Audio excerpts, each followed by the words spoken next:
अरविंद केजरीवाल बोले शराब के बारे में। आज मुझे थोड़ा सा दुख हुआ। कुछ दुकानों के सामने मैंने देखा कि इतनी भीड़ लग गई, भगदड़ मच गई। इससे किसका नुकसान हो रहा है? आप ही बीमार पड़ोगे। आप सोच के देखो कि अगर आप उस भगदड़ में थे और उसमें 2-4 लोगों को मान लो कोरोना था, आपको भी हो जाएगा। क्या फायदा होगा? आपकी जिंदगी खतरे में, आपके परिवार के लोगों को हो जाएगा उसके बाद। तो क्यों इस तरह का रिस्क मोल लेते हो? जहां जहां आज लोगों ने इस तरह की हरकत की, सही नहीं किया। कसम खा लो कि कल से हम इस तरह की हरकत नहीं करेंगे। अभी से हम सोशल डिस्टेंसिंग पूरी फॉलो करेंगे। आपके लिए कह रहा हूँ, आपकी सेहत के लिए कह रहा हूँ, आपकी जिंदगी के लिए कह रहा हूँ, आपके परिवार की खुशी के लिए कह रहा हूँ। दुकानें तो खुली हुई हैं, कल भी खुलेगी, परसों भी खुलेगी। तो इस तरह से भगदड़ करने की क्या जरूरत है? लेकिन अगर कहीं पे अब हमें पता चला कि सोशल डिस्टेंसिंग फॉलो नहीं हो रही, ठीक चीजें नहीं चल रही, तो फिर हमें उस एरिया को सील करना पड़ेगा।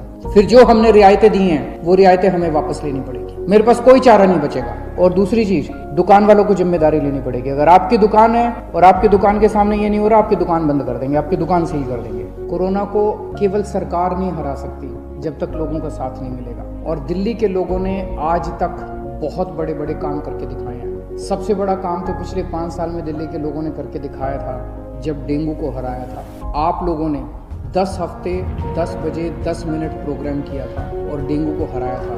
पिछले साल 1,500 केस हुए थे और एक भी मौत नहीं हुई थी दिल्ली के अंदर। गजब का काम करके दिखाया था। अब हमें कोरोना को हराना है। जिंदगी भर तो लॉकडाउन में नहीं जीना ना। ऐसे लॉकडाउन कब तक चलेगा? कोरोना को हराएंगे तभी तो लॉकडाउन खत्म होगा। अभी दिल्ली के अंदर कुछ गतिविधियां शुरू हुई हैं।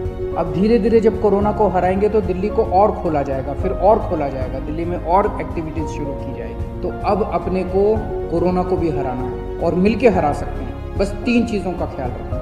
हर हालत में मास्क पहन के रखना है जब भी आप घर से बाहर निकलते हैं। कसम खा लो कि मास्क पहने बिना आप घर से बाहर नहीं निकलोगे। दूसरी चीज, सोशल डिस्टेंसिंग। आपको दूसरे लोगों से कम 2 गज 3 गज की दूरी बना के रखनी है। किसी भी हालत में लोगों के करीब नहीं जाना। और तीसरी चीज, अपने हाथ धोने हैं, सैनिटाइज करने हैं। हर आधे घंटे में हाथ धो लो, साबुन से हाथ धो लो, सैनिटाइज कर लो, सैनिटाइजर से हाथ साफ कर लो। ये 3 चीज़ों का ख्याल रखना है। अगर इन 3 चीज़ों का हम ख्याल रखते हैं तो आप कोरोना से बच जाओगे। आपको कोरोना होगा कि नहीं होगा, ये 90% आपके ऊपर निर्भर करता है। अगर आप इन 3 चीज़ों का ख्याल रखेंगे तो कोरोना आपको नहीं होगा।